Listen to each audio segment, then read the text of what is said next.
Ejecutivo entregó oficialmente a la Asamblea Nacional proyecto de ley de protección de datos personales. Método de asignación de escaños y eliminación de las circunscripciones territoriales son los temas de discusión dentro del proyecto de reformas al Código de la Democracia. Consejo de Administración Legislativa dio luz verde para la creación de la Comisión Ocasional de Frontera. Según un estudio, el 12% de niños, niñas y adolescentes viven en extrema pobreza. Niñas menores de 14 años tuvieron más de 2.000 partos en 2016. Sobre estas y otras problemáticas trabajan las mesas legislativas encargadas de garantizar los derechos de las niñas, niños y adolescentes del Ecuador.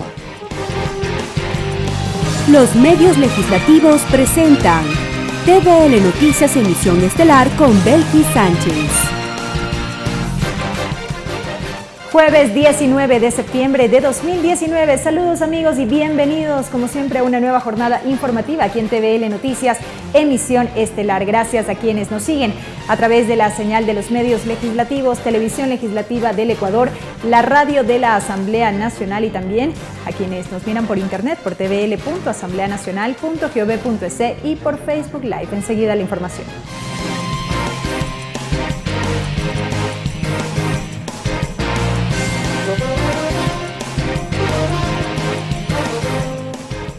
Iniciamos contándoles que la Asamblea Nacional recibió de manos del Ejecutivo el proyecto de ley de protección de datos personales. Esta propuesta se enmarca en una estrategia más amplia denominada Ecuador Digital para que los datos de los ciudadanos estén cuidados.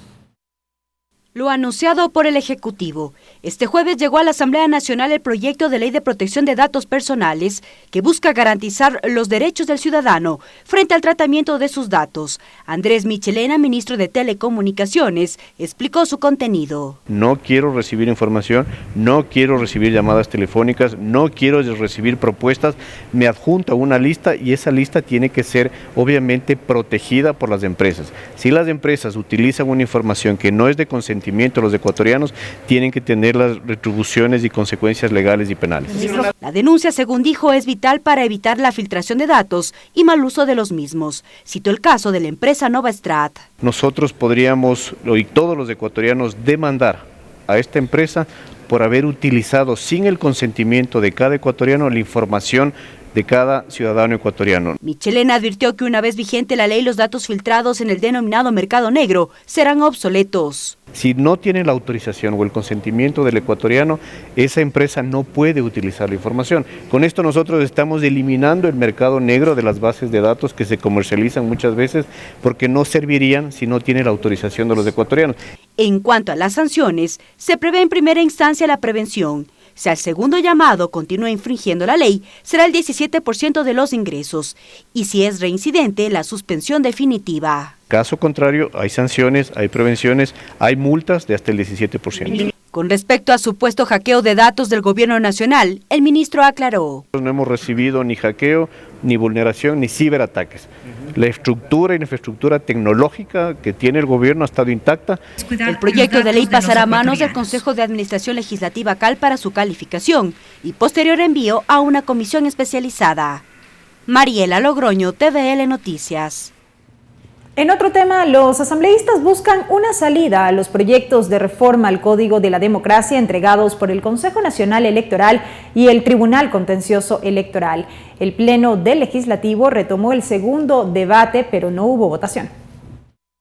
La continuación de la sesión 494, en donde se retomó el segundo debate del proyecto de reformas al Código de la Democracia, se instaló pasadas las 10 horas con 30 minutos, tras la prórroga de 1 hora ordenada por el presidente de la Asamblea Nacional, César Ritardo. Previo al debate, se abrió una comisión general para recibir a la docente Vanessa Carrión, al director nacional de asesoría jurídica del Consejo Nacional Electoral, Santiago Vallejo, y al representante del Frente de Defensa de Circunscripciones Territoriales, Pavel Chica. Sus argumentos giraron alrededor del método de asignación de escaños y las circunscripciones territoriales. Para las elecciones pluripersonales en la República del Ecuador, el método de distribución o repartición de escaños que debe ser utilizado es el método de Webster o de los divisores impares. Aquí no se trata de dividir a las provincias, sino de ver su realidad, considerando su población electoral y su territorialidad. En el debate, Patricio Donoso del Movimiento Creo defendió el cambio del método para la asignación de escaños propuesto por el Consejo Nacional Electoral, mientras que César Ron propuso libertad para las organizaciones políticas a que consigan su propio financiamiento en época de campaña electoral.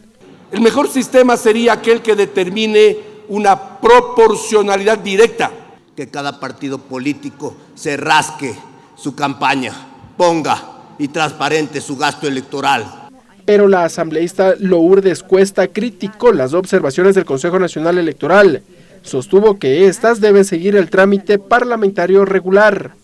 Aquí no se cambia una coma, no se cambia un punto, no se cambia una redacción. Son reformas de fondo que deben ser tratadas con absoluta responsabilidad por esta Asamblea Nacional. Lo que fue replicado por Jimena Peña. El hecho que se hayan hecho propuestas no dice, no garantiza que se vayan a acoger. Pavel Muñoz insistió en que las reformas al Consejo Nacional Electoral modifican en un 85% el informe elaborado por la Comisión de Justicia. Queremos dar una muestra de seriedad, seamos serios, cancelemos este debate, no lo tratemos ahora, presidente. ¿Por qué? Porque nuestro primer argumento es que no está claro el sentido de las reformas. Quien tiene capacidad legislativa es el Consejo Nacional Electoral, no cada uno de sus miembros. ¿Qué es eso de que nos mandan dos iniciativas, la de mayoría y la de minoría? Como los unos son académicos, de ellos que hablen aparte. No, por favor, aquí tenía que haber votado el pleno del Consejo y eso mandarnos a nosotros. Tras las intervenciones, el primer vicepresidente de la Asamblea Nacional, César Solórzano, suspendió el debate. Señaló que serán convocados oportunamente. Según el planteamiento de la Comisión de Justicia, las reformas serán aprobadas hasta finales del mes de noviembre para que estén vigentes en las elecciones del 2021. Ricardo Bravo, TVL Noticias. Entrevista. Bien, y a propósito que se ha reanudado este debate sobre las reformas al Código de la Democracia, múltiples son los temas que saltan para el análisis. Uno de ellos es el que propone el Grupo Faro y que tiene que ver con el rol que juegan las redes sociales en las campañas electorales. Precisamente sobre esto y más vamos a dialogar con Estefanía Terán en nuestro segmento de entrevista.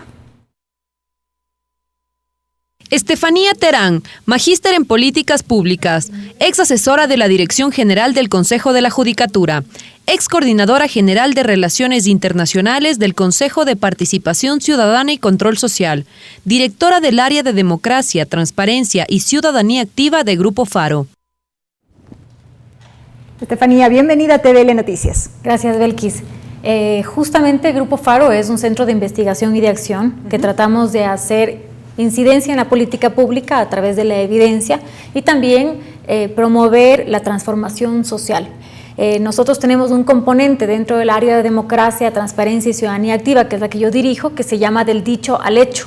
Y dentro de este componente se inició como para analizar y dar seguimiento a las propuestas de campaña del presidente Moreno, pero en un segundo año lo que hicimos fue elegir 3 temas importantes para que poder hacer recomendaciones de política pública, análisis innovadores con mecanismos utilizando tecnología. Y esto lo hicimos también en el tema de Twitter, en el marco de transparencia de organizaciones políticas y justamente que es muy oportuno, como usted bien menciona, en este análisis y en este debate sobre la reforma al Código de la Democracia. Justamente sobre este tema puntual, ustedes realizaron todo un estudio que reveló que, a propósito de lo que decíamos en la presentación de esta entrevista, el uso de las redes sociales por parte de los candidatos en las últimas elecciones, entendemos, como parte de estos procesos. Así es, hicimos un estimado de cuánto fue la inversión que hicieron los primeros 5 candidatos, los más votados de Quito, Guayaquil y Cuenca, específicamente en Twitter. Entonces lo que encontramos es, por ejemplo, que en Quito se invirtió en relación con el límite de gasto electoral el 27%, en Guayaquil el 34% y en Cuenca el 91%. Esto un promedio de los 5 más votados. Pero también en eso hay una relación con votos, es decir, cuál es la relación entre la inversión y los votos obtenidos. ¿Qué reflejó justamente esta acción? Exactamente. ¿Y qué es lo que se evidenció? En el caso de Guayaquil es la que hay una correlación mucho más directa, es decir, la candidata Viteri, que es la que más invierte, así como el candidato Jairala, y que son los que obtienen el primero y el segundo lugar, son los que más invierten en Twitter, ¿no? En términos de gasto. En Quito la relación es completamente opuesta, es decir, los que más obtienen votos casi no invirtieron o no invirtieron nada en Twitter. Su campaña no se dio precisamente a través de las redes sociales o no fue tan fuerte como en los otros casos. Así es. Y finalmente en Cuenca no es tan concluso o evidente. ¿Por qué? Porque el primero, que es Pedro Palacios, que gana, no invierte absolutamente nada en Twitter, de hecho tampoco tiene tantos seguidores, y el segundo sí invierte una gran cantidad. Entonces, por eso también decimos que es un poco inconcluso. Sin embargo, este estudio muestra la relevancia que están adquiriendo las redes sociales como un mecanismo y una herramienta de campaña electoral. Hay una diferencia abismal en cuanto a inversión entre ciudades, a partir del dato que usted daba inicialmente. Así es.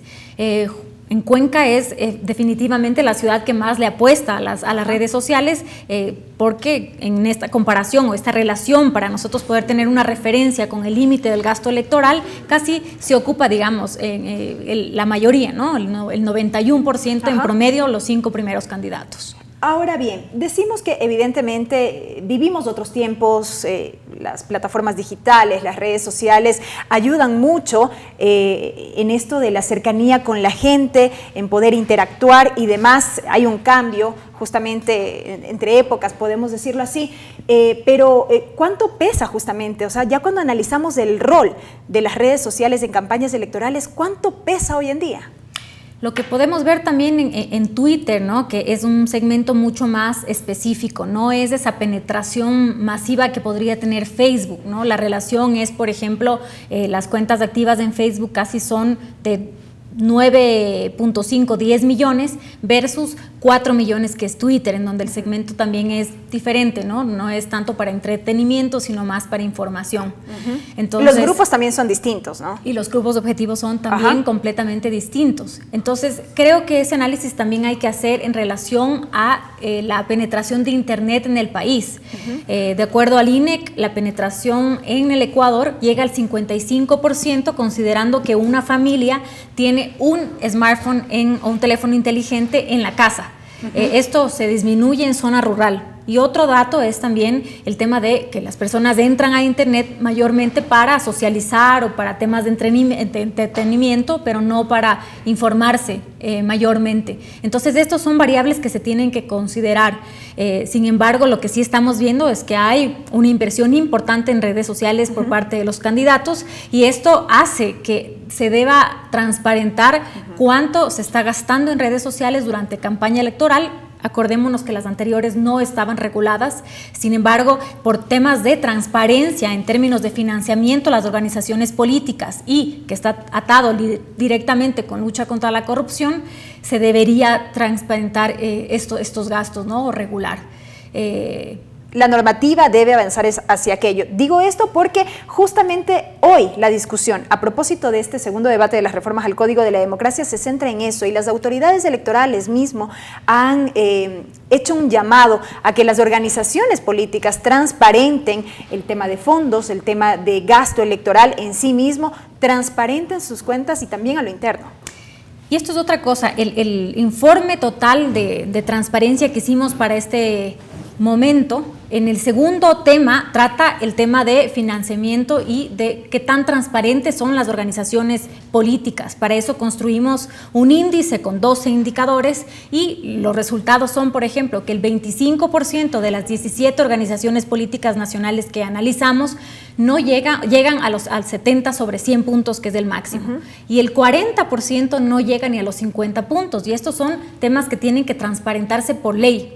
Ahora, entonces no solo está en la normativa, en el regular, sino también en el hacer cumplir, y esa es una competencia del organismo rector, por lo que en este momento de debate, de análisis sobre las reformas, debería también contemplarse cómo fortalecer las capacidades del organismo rector. ¿Para qué? Para que una vez hecha la norma, se aplique, se sancione y se monitoree. Eso es fundamental. De otra manera, ¿para qué estamos reformando? Las autoridades también hacían referencia a la necesidad de un sinceramiento.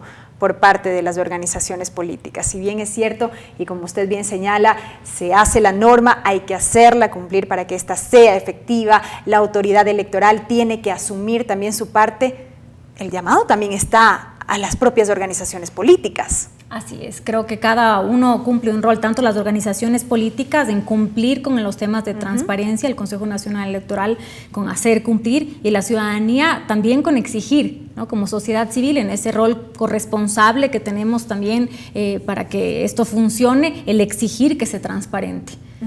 Ahora bien, ustedes a partir de este estudio hacen referencia, y volviendo al tema de las redes sociales, hacen referencia a que la normativa en el país solo contempla el gasto, contenido, horarios exclusivamente en medios tradicionales, que lo son la prensa escrita, la radio, la televisión, dejando de lado a las redes sociales y a los medios digitales. Puntualmente, ¿cuál allí podría ser el planteamiento que deberían considerar a propósito de la discusión de estas reformas?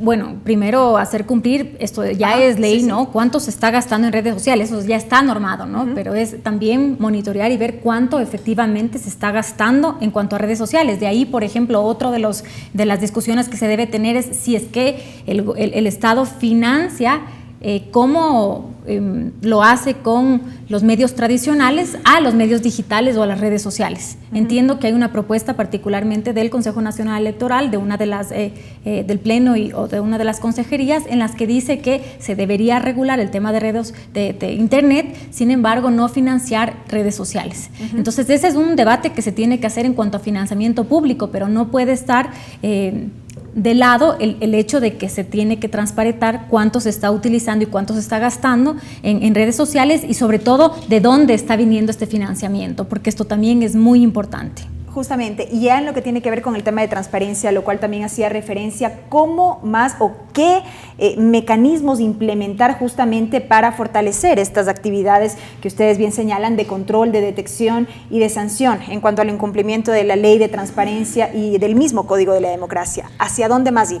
El tema de seguimiento es básico, es decir, nosotros hemos visto, por ejemplo, que hay organizaciones políticas que no tienen ni siquiera una página web, que no tienen información sobre cuál es su organigrama o dónde está su sede o cómo comunicarnos con ellos, temas de estados financieros o de informes financieros que deberían estar transparentes también, o bien en la página del Consejo Nacional Electoral o en la página web.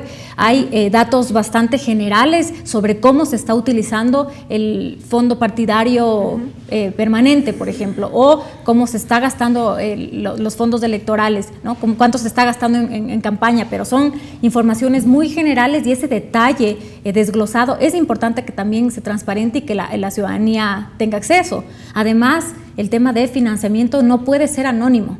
Entonces, sobre todo el financiamiento privado no puede ser anónimo, tiene que estar registrado, tiene que estar transparentado para poder identificar cuando haya conflictos de interés, porque una cosa es aportar como participación política, porque yo creo en una organización política por sus principios, por su ideología, por sus propuestas, y otra es aportar en pro de un beneficio cuando esa organización política sea gobierno. Entonces creo que eso es sumamente importante entender cuando hay un conflicto de interés, y para eso sirve el transparentar quién está financiando las organizaciones políticas. Estefanía, para concluir, usted ha manifestado, Grupo Faro realiza esta serie de estudios para poder aportar en la generación de política pública, justamente en los diversos temas. ¿Cómo canalizan precisamente esta información de manera puntual para que en efecto pueda ser considerada?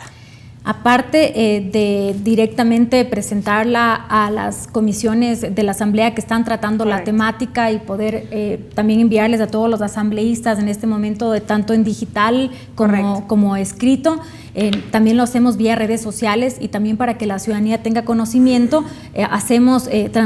ciudadanizamos la información. Este informe que ustedes lo pueden bajar de la página web de Grupo Faro, en el componente del dicho al hecho, que tiene casi 50 páginas, porque tiene en detalle cómo calculamos, cuáles fueron los resultados. También lo convertimos en infografías que son muy simples para que la ciudadanía también pueda ser parte de esta discusión. Correcto, Estefanía, importante labor. Gracias por habernos acompañado. A usted, gracias. Ha sido la presencia de Estefanía Terán, directora del área Democracia, Transparencia de Grupo Faro, a propósito de estos temas relativos a gasto electoral, el uso de las redes sociales hoy en día en las campañas electorales, entre otros aspectos.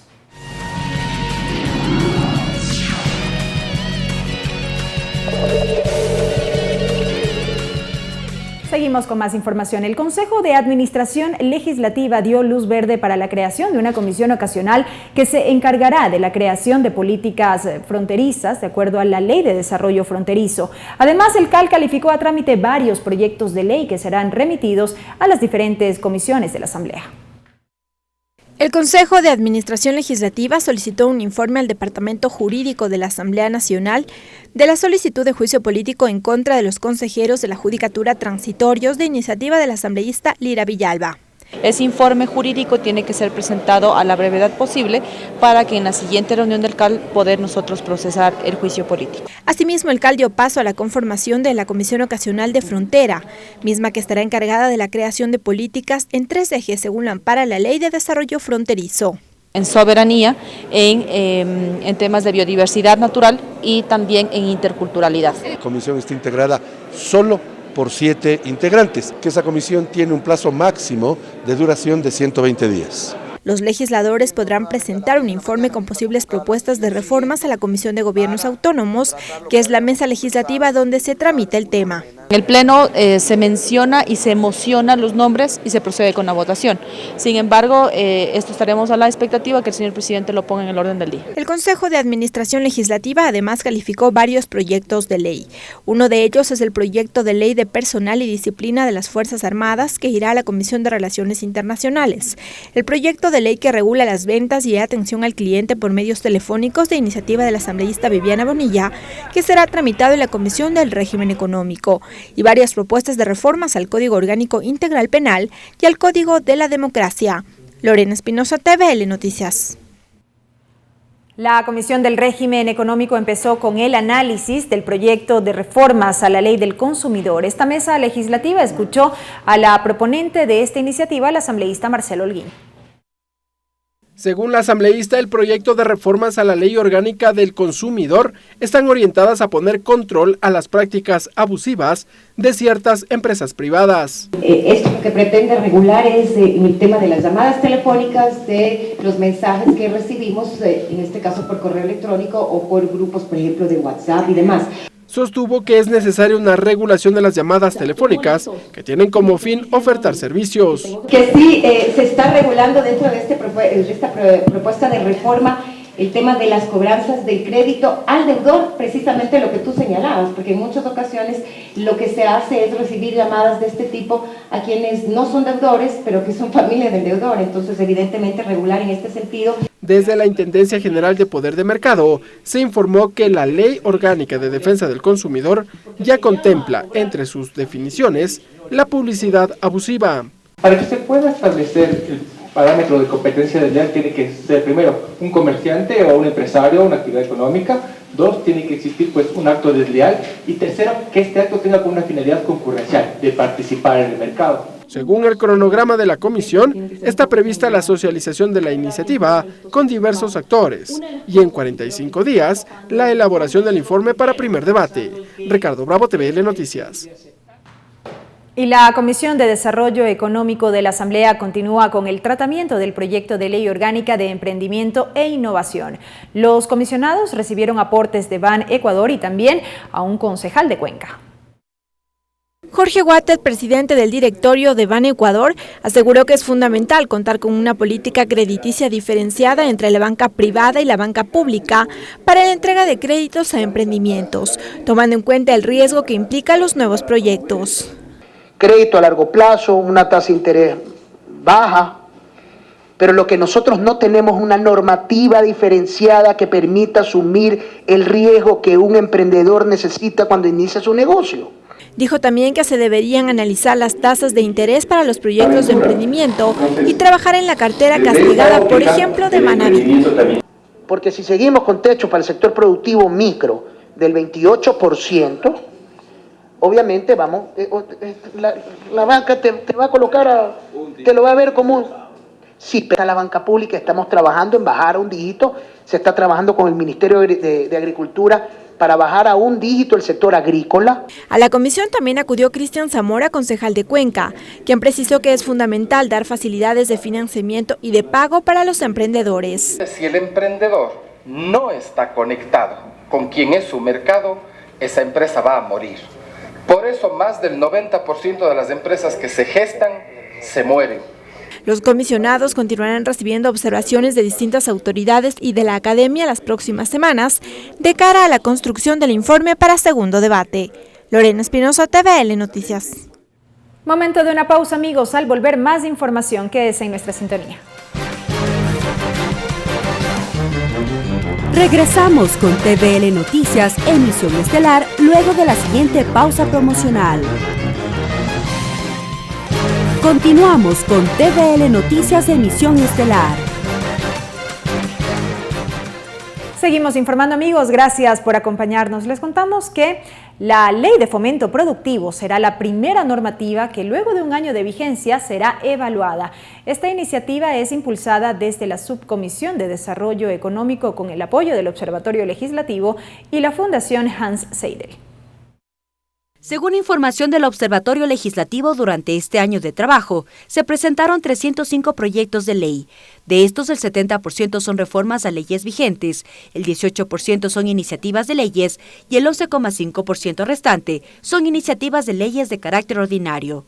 Con este antecedente, la Subcomisión de Desarrollo Económico, presidida por Fernando Burbano, junto al Observatorio Legislativo y la Fundación Hans Seidel, mantuvieron una reunión a fin de impulsar el plan piloto de evaluación de las leyes. Una primera normativa será la Ley de Fomento Productivo. Para que permita que todas las leyes tengan un soporte técnico y metodológico para que puedan ser evaluadas y quizás vincular a la academia en la profundización ya de la evaluación del impacto, ¿no? Que eso ya requiere un mayor trabajo. La misma recibió el respaldo del presidente del Parlamento, César Litardo, quien enfatizó en que toda la iniciativa que promueva la transparencia tendrá su respaldo. Recordó que en esa medida se han desarrollado algunas acciones, como el fomento del Parlamento abierto, el desarrollo de un aplicativo móvil para el acceso a la información, entre otros. ¿Cuánto dinero le cuesta al país hacer una ley? Y que luego esta ley no se ponga operativa, me parece una irresponsabilidad. Y ¿cuánto impacto tiene esa ley hacia el presupuesto del Estado? Desde la Fundación Hans Seidel y la Fundación Ciudadana y Desarrollo explicaron de qué forma incidiría la evaluación del cuerpo normativo aprobado y en vigencia. Y ver cómo en el futuro también podemos coincidir y a lo mejor establecer una cooperación. Para arrancar con este proyecto de evaluación de la ley dentro de lo que ya estableció en la aprobación del CAL y que también esperamos formen parte de las reformas a la Ley Orgánica de la Función Legislativa. Tras este acercamiento, la Fundación Hans Seidel, una vez que concluya el informe que realice la subcomisión, financiará una publicación. La información será socializada en varias provincias del país. Mariela Logroño, TVL Noticias.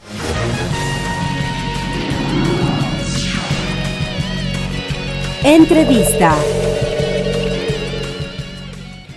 Y precisamente, ¿cuál es la importancia sobre la evaluación respecto de la aplicación de una normativa aprobada? Sobre esto vamos a dialogar en nuestro espacio de entrevistas. Nos acompañará la doctora Livia Rivas. Livia Rivas, doctora en jurisprudencia, especialista superior en Derecho Administrativo, Contratación Pública y en Derecho Constitucional, exsecretaria general de la Asamblea Nacional, docente universitaria, presidenta del Instituto Ecuatoriano de Estudios Legislativos. Doctora Rivas, bienvenida a TVL Noticias, qué gusto que esté con nosotros. Muchas gracias por su gentil invitación, mi querida Belkis. Un saludo a quienes nos están viendo por la televisión legislativa. Teníamos este reportaje, doctora, un poco de antesala para esta entrevista sobre la necesidad de evaluar la aplicación de las leyes, su correcto funcionamiento, si se quiere, y demás. Se ha dicho bastante, se ha inclusive planteado que pueda formar parte de una reforma a la Ley Orgánica de la Función Legislativa, pero me gustaría iniciar esta entrevista hablando de la trascendencia en sí mismo de evaluar una ley. Bien, mi querida Belkis, efectivamente el proyecto que ha emprendido el señor presidente de la Asamblea Nacional, el ingeniero César Litardo, de darle una preponderancia durante su gestión a la evaluación de las leyes es digno de destacar. ¿Por qué?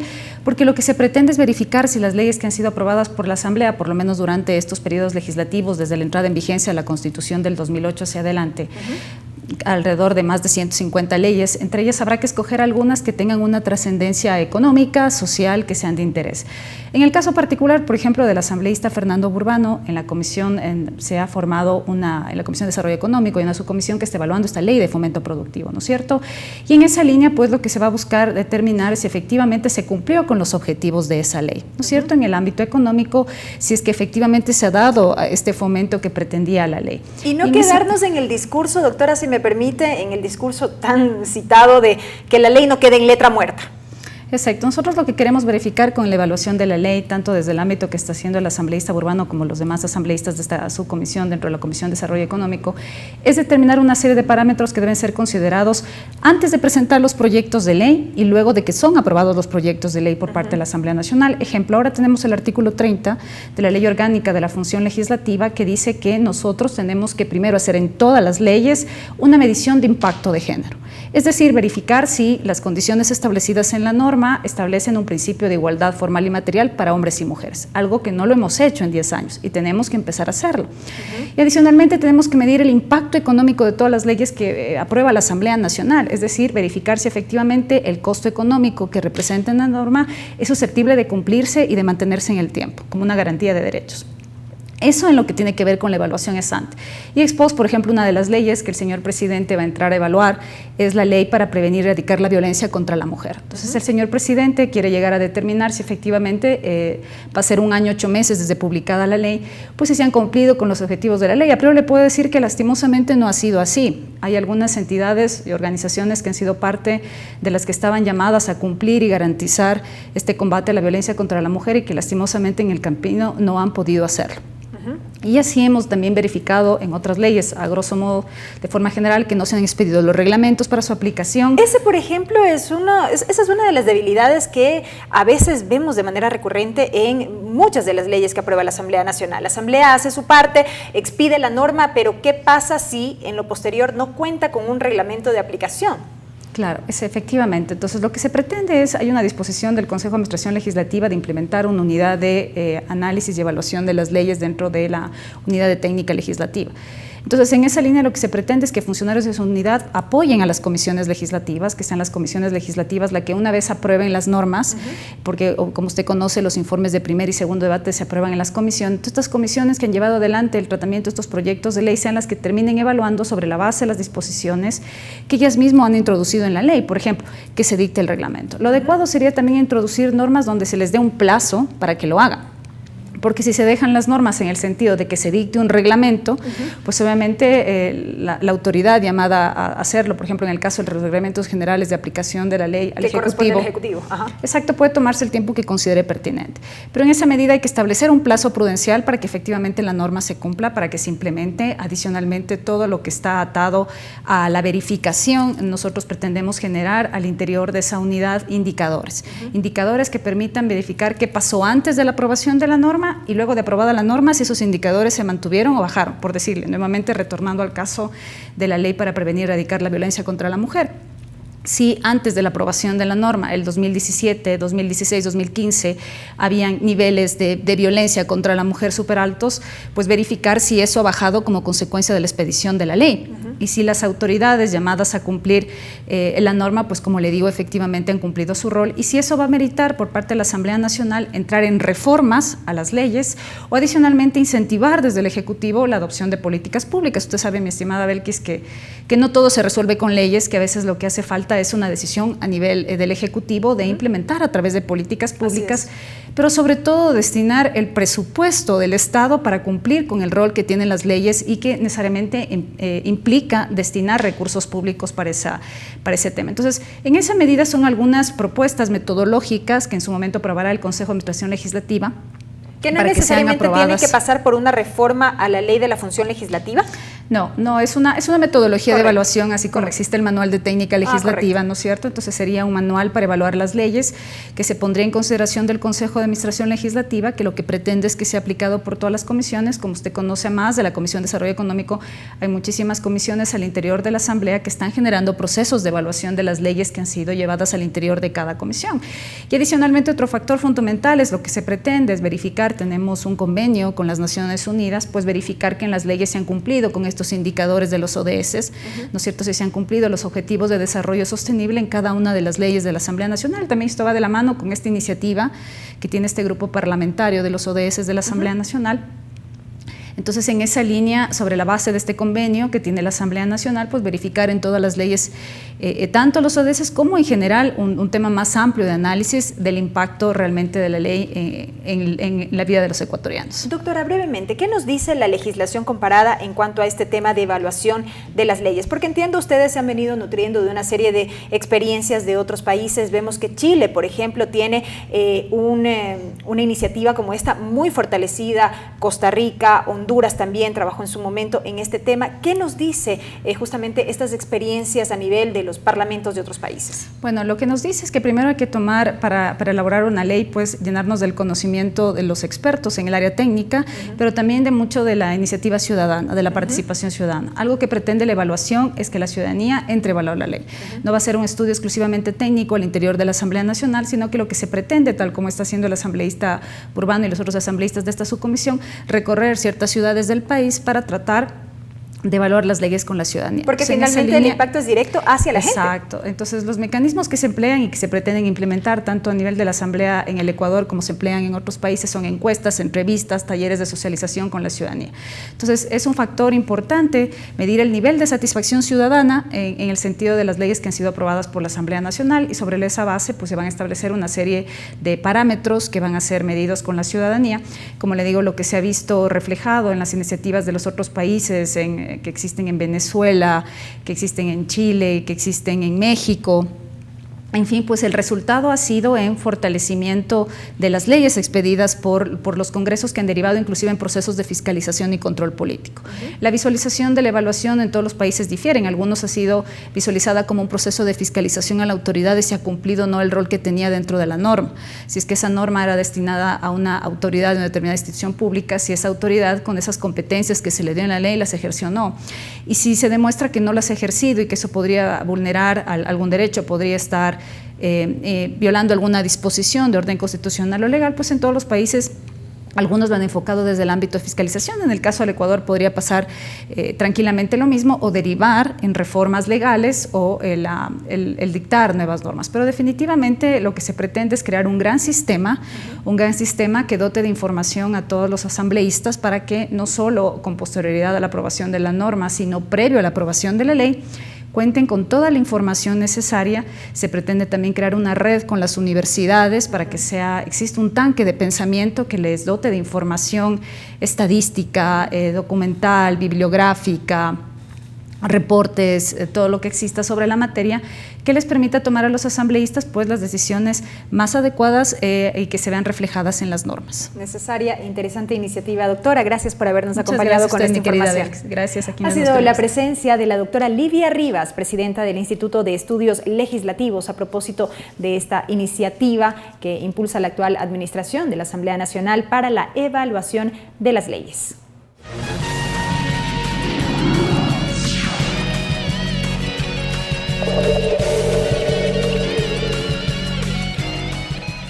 Y en más noticias, la situación de la sostenibilidad de los internos rotativos en las facultades de salud de las diferentes instituciones de educación superior fue tema de análisis al interior de la Comisión de Educación de la Asamblea Nacional. Esta mesa recibió a autoridades de los Ministerios de Salud, Educación y Finanzas. Los invitados hablaron de las acciones emprendidas para cubrir la necesidad de este sector. El primero en intervenir fue el viceministro de Gobernanza y Vigilancia, Ronald Cedeño. Con antecedentes indicó que el programa de los internos rotativos se da a través de un convenio. No existe relación de dependencia. Agregó que en otros países no tienen reconocimiento económico. Vale la pena aclarar que no es un contrato, porque no hay una relación laboral de dependencia, es un convenio por ser sus prácticas previo a obtener su título profesional. Pero que en ningún momento el gobierno ha querido limitar este ingreso. Para ello expuso varias de las medidas que se han emprendido. Estamos hablando de más de 65 millones de dólares. Entonces no es un problema menor. La planificación presupuestaria para el internado rotativo es un tema que definitivamente tenemos que tratarlo con la con la planificación. También intervino en la mesa Paul Medina, consejero del Consejo de Educación Superior CES, quien habló de los acuerdos alcanzados en las mesas de trabajo, en la que incluía además a la empresa privada en el caso de necesitarla. Solo estamos viendo la parte negativa del articulado, pero no nos estamos dando cuenta que este articulado es para precautelar el derecho y el bienestar estudiantil. Podría el sector privado garantizar y ayudar a los internos rotativos a cumplir, porque de lo contrario, ¿qué es lo que podría pasar?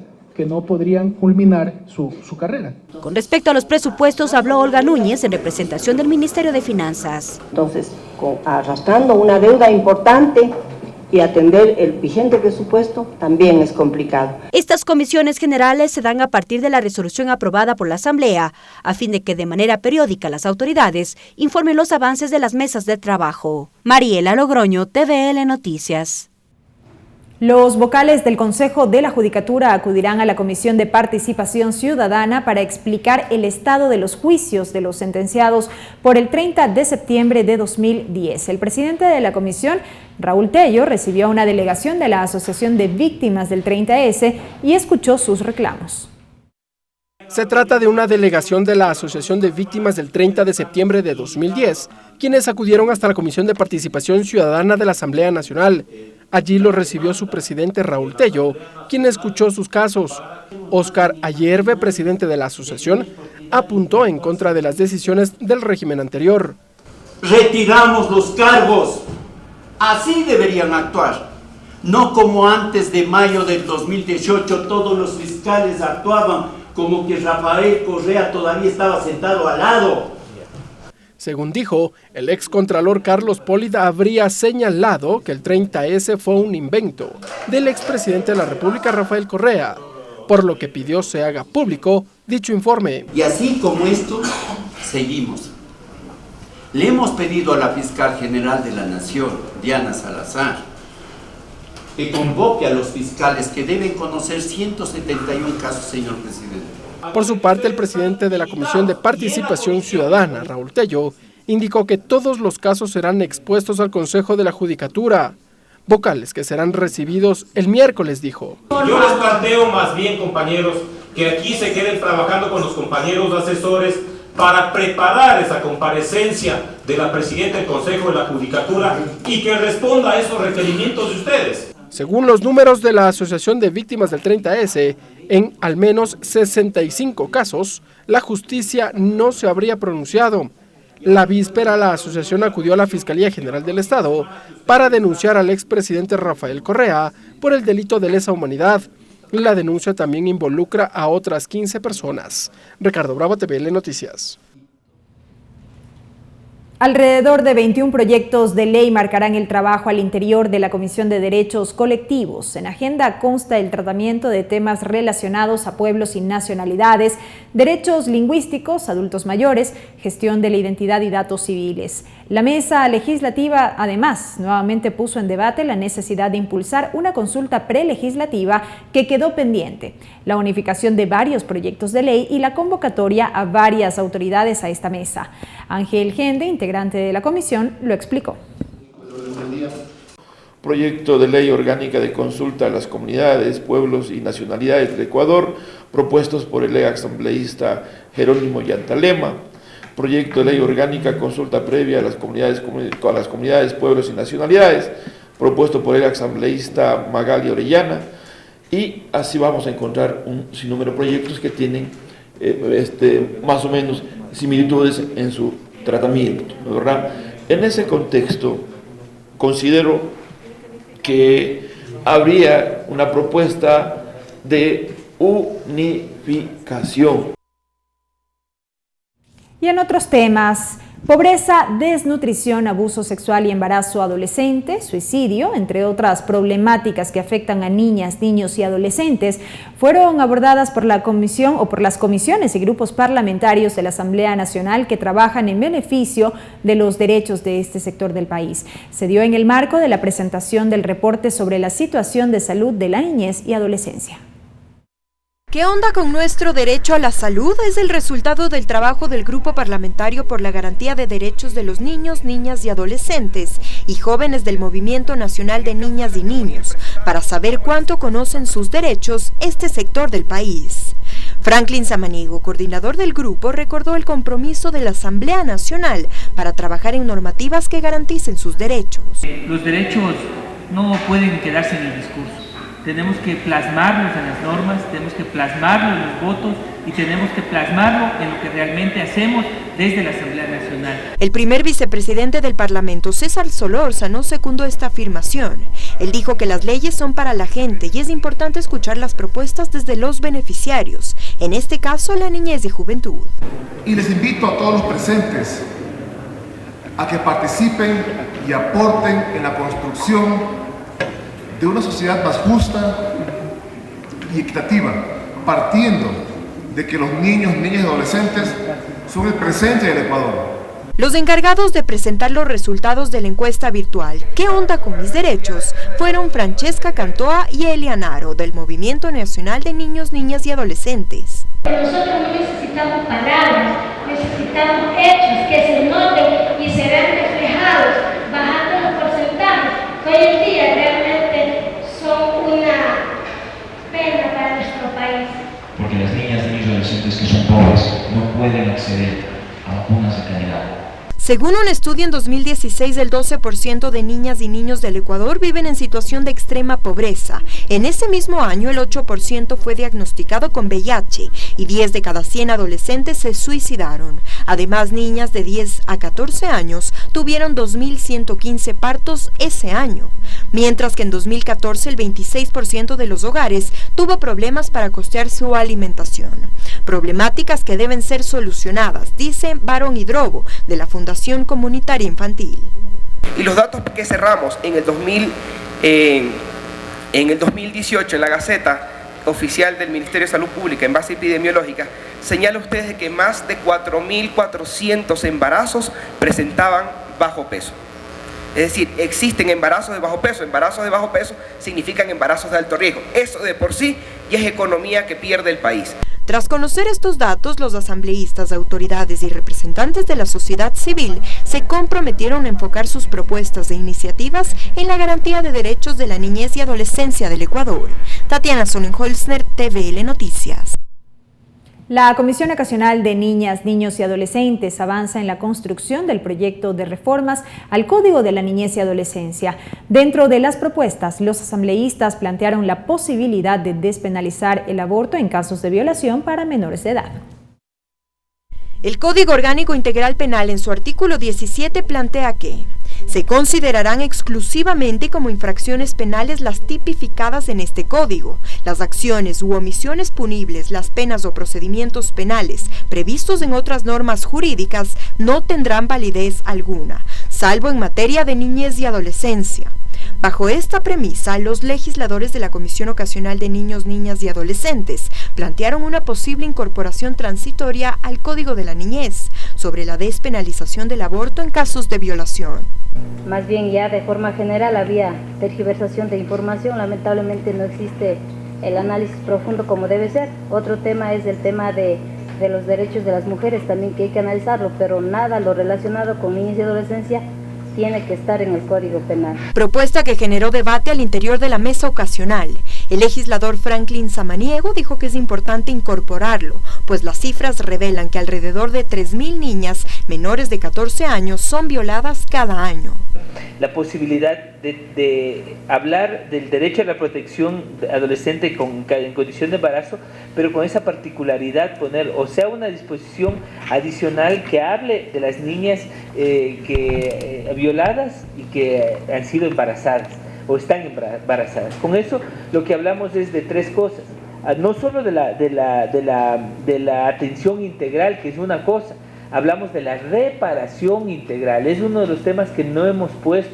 Yo creo que esta es una oportunidad para que con especialidad hablemos de la reparación. También lo hizo la legisladora Ingrid García, alterna de Brenda Flor, quien se refirió a que el Código de la Niñez y Adolescencia garantiza los derechos de este sector y es así que deben ser protegidos. No querrá ser madre en muy buen tiempo, así que tenemos que revisar esto. especialmente quienes tomaron la responsabilidad de aprobarlo. Hay que trabajar mucho en cómo las vamos a proteger a las niñas madres. La mesa ocasional trabajará en la propuesta para conocer el mecanismo de inserción en el código sobre esta iniciativa. Además, avanzaron con la revisión del proyecto de reformas al libro 1, que será votado al interior de la comisión en las próximas semanas. Tatiana Sonnenholzner, TVL Noticias. Tecnopolítica y Sociedad Red fue la temática de la conferencia que dictó este jueves el consultor en políticas tecnológicas y comunicación, Ramón Sánchez. Esta cita se cumplió en el Salón José Mejía Lequerica de la Asamblea Nacional y estuvo dirigida a servidores legislativos y asesores como parte del proceso de formación continua que impulsa el Parlamento. La conferencia se basó en la identificación de estrategias para conectar con la ciudadanía en el marco del sistema de Parlamento abierto. Me niego a pensar que las personas somos malas por naturaleza y que solo usamos Internet para maldad. Por más que escuchamos el tema de los fake news, por más que escuchamos que la gente usa Internet para hacer bombas o para hacer cosas malas, la realidad es otra. Se trata de emociones, se trata de no solo emocionarnos, sino de conectar unas con otras. Al final y al cabo, las tecnologías tienen que servir para algo que es básico, que es compartir emociones, compartir momentos, compartir sentimientos. Por lo tanto, Google nos lo confirma una vez más, no se trata simplemente de la tecnología o la herramienta, se trata de usarla para lo que la verdad queremos. Voy a reiniciar la compu porque se me... Cumplir con 10 objetivos de desarrollo sostenible en materia de salud planea la Comisión del Derecho a la Salud de la Asamblea. Así lo dijo el presidente de esta mesa, una vez que los integrantes de la comisión recibieron información sobre las ODS. Además, conocieron el proyecto de ley de protección a la lactancia. La Comisión de Derecho a la Salud recibió a Julio López, representante del Grupo Faro, para que exponga acerca del trabajo y estrategias que realiza la Comisión sobre los objetivos de desarrollo sostenible. En el caso de salud, los que más se relacionan, digamos por así decirlo, por los mandatos que tiene, es de la erradicación de la pobreza, igualdad de género, hambre cero, agua limpia y saneamiento. En cuanto a la búsqueda de la erradicación de la pobreza, el asambleísta Ángel Sinmaleza expuso importante el trabajo en territorio, pues hablando de su provincia, tiene el índice más alto de mala nutrición infantil. Tenemos este indicador más alto y quiero hacer un análisis de este indicador para de alguna forma motivar a que las instituciones vayan fijando su atención y su mirada a la provincia de Bolívar, especialmente el sector indígena. Para ello, el presidente de la mesa legislativa, William Garzón, dijo que de los 17 objetivos de desarrollo sostenible, la Comisión del Derecho a la Salud trabaja en 10. De esos 17 objetivos de desarrollo sostenible, nosotros en el Código Orgánico de la Salud estamos coadyuvando para que de manera directa y de manera indirecta, para impulsar 10 de estos 17 objetivos. A esta mesa legislativa también acudió la asambleísta Karina Arteaga, quien presentó su proyecto de protección a la lactancia materna. Lo importante de esto es que podamos nosotros en ese artículo 12 hacer una reforma donde le demos la prioridad a la leche materna y que solo en casos de que sea necesario se pueda usar la leche artificial bajo prescripción médica. Esta propuesta será incorporada al proyecto de reformas al Código Orgánico de la Salud, que está en la espera de la convocatoria al Pleno para su debate y votación. Tatiana Sonnenholzner, TVL Noticias. Y ahora les contamos que la Asamblea Nacional, con presencia de delegados del Ministerio de Salud, inauguró una tercera sala de apoyo a la lactancia que beneficiará a 27 madres y a 15 que están embarazadas, mujeres embarazadas. Hasta el momento son 98 instituciones públicas y privadas que se han sumado a esta iniciativa. El apoyar este proceso a nivel laboral para las mujeres es sumamente indispensable para que nosotras en nuestra condición, en nuestra situación de madres, nos sintamos incluidas dentro de nuestro espacio laboral. Así como Isabel, legisladoras y funcionarias que están embarazadas o en periodo de lactancia podrán acceder a la tercera sala de apoyo de la Asamblea Nacional. Un sitio completamente equipado con neveras, dispensadores y un sofá, pero sobre todo la calidez que un bebé y una madre necesitan para la crianza. El administrador general del Parlamento, Jorge Troya, destacó esta iniciativa que dijo va en la línea de garantizar sus derechos. Entonces siempre cumplimos con los derechos, por ejemplo el tema del proceso de cuando dan a luz, tienen los tiempos que la ley lo establece, en este proceso de apoyo a la lactancia que estamos dando con estas nuevas salas. Entonces tengan la plena seguridad que la Asamblea Nacional cumple con los derechos de nuestros funcionarios. Actualmente en la Asamblea se benefician 27 madres que están en periodo de lactancia y 15 que están embarazadas. A esta iniciativa del Ministerio de Salud Pública se han sumado a 49 instituciones públicas y 49 privadas. Son 98 lactarios que benefician a 5.520 madres en periodo de lactancia. La subsecretaria nacional Sara Aucancela resaltó la importancia de replicar esta medida. Que debemos de bajar la desnutrición infantil. Entonces el Ministerio de Salud está implementando algunas estrategias. Estas salas de apoyo a la lactancia cuentan con todas las medidas técnicas y de higiene como demanda el Ministerio de Salud Pública. De manera permanente, el Ministerio de Salud, el Ministerio de Trabajo y el Instituto Ecuatoriano de Seguridad Social harán un seguimiento a estas áreas. De esta forma se cumple este legado de nutrir con amor. En el Ecuador existen 997.000 niños entre 0 y 2 años en periodo de lactancia. Esto impacta directamente a la salud de las personas durante toda su vida, al reducir el riesgo de tener sobrepeso, diabetes, así como mejorar el rendimiento escolar y profesional. Mariela Logroño, TVL Noticias. Y en conmemoración de la Semana de la Movilidad, el colectivo Bici Acción junto con el presidente de la Comisión Ocasional de Tránsito realizaron la cicleada por la movilidad activa para concienciar sobre el uso de la bicicleta. Además, entregaron un proyecto de reformas a la ley de tránsito que busca promover medios alternativos de transporte. La cicleada por la movilidad salió desde el Estadio Olímpico Atahualpa y llegó hasta el Palacio Legislativo. Aquí el representante del colectivo de biciusuarios del Ecuador Bici Acción entregó al presidente de la Asamblea Nacional un proyecto de reformas a la ley de tránsito que tienen como objetivo incentivar el uso de la bicicleta y precautelar la vida de los ciclistas. Es inconcebible que tantas personas que estamos pedaleando perdamos la vida por un montón de errores o accidentes de tránsito. Por otro lado, hay un tema fundamental y es mejorar la calidad justamente de vida y las facilidades que tenemos como ciclistas. En ese sentido, la ley aborda muchos temas. Creemos que hay un gran trabajo que se ha hecho de fondo. De su parte, el titular de la legislatura felicitó la iniciativa y adelantó que la próxima semana el Pleno concluirá con el primer debate de las reformas. La acción de cambiar un vehículo a motor por un vehículo ecológico como una bicicleta tiene que ser, pienso yo, incluso una política de Estado. Hay muchos países que gracias a esto dinamizan la economía, mejoran el tránsito, mejoran el desarrollo urbano, la salud, el medio ambiente. El presidente de la Comisión Ocasional, el asambleísta Fafo Gavilanes, explicó que se incluirá un capítulo entero sobre la movilidad activa, con el fin de que las personas dejen los medios de transporte motorizados y promuevan los medios alternativos. Que se les permite a los gobiernos autónomos descentralizados tener un estado de quienes tienen bicicletas, para así de esa manera ellos tengan un seguro de vida. Con la reforma se fortalecerán los procesos de la movilidad de transporte público en bicicleta. Se desarrollarán actividades recreativas y de ciclopaseos cada semana.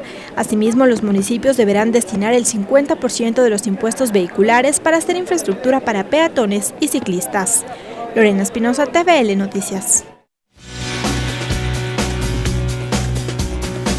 Agenda de actividades. Rápidamente en agenda, para este viernes está previsto a las 10 de la mañana la Comisión del Derecho a la Salud recibe a Germán Gavilanes, presidente de la Federación Deportiva Estudiantil de Bolívar, a Miguel Gaibor Lara, representante de Pelota Nacional, Johnny Coles, presidente de la Liga Deportiva Tahuantinsuyo, Milton Gavilanes, docente universitario de Cultura Física, Eduardo Morales, presidente de la Liga Barrial Guaranda y Yuri Paucar, técnico metodológico de la Coordinación Zonal 3 de la Secretaría del Deporte. Presentan sus aportes y observaciones al proyecto de ley reformatorios a la Ley del Deporte, Educación Física y Recreación. Será en el auditorio de la Delegación Provincial Electoral de Bolívar, en las calles Azuay, entre Sucre y Convención, Cantón Guaranda, provincia de Bolívar. Finaliza esta emisión de noticias. Gracias por habernos acompañado. Una muy buena noche. Los medios legislativos presentaron TVL Noticias, emisión estelar.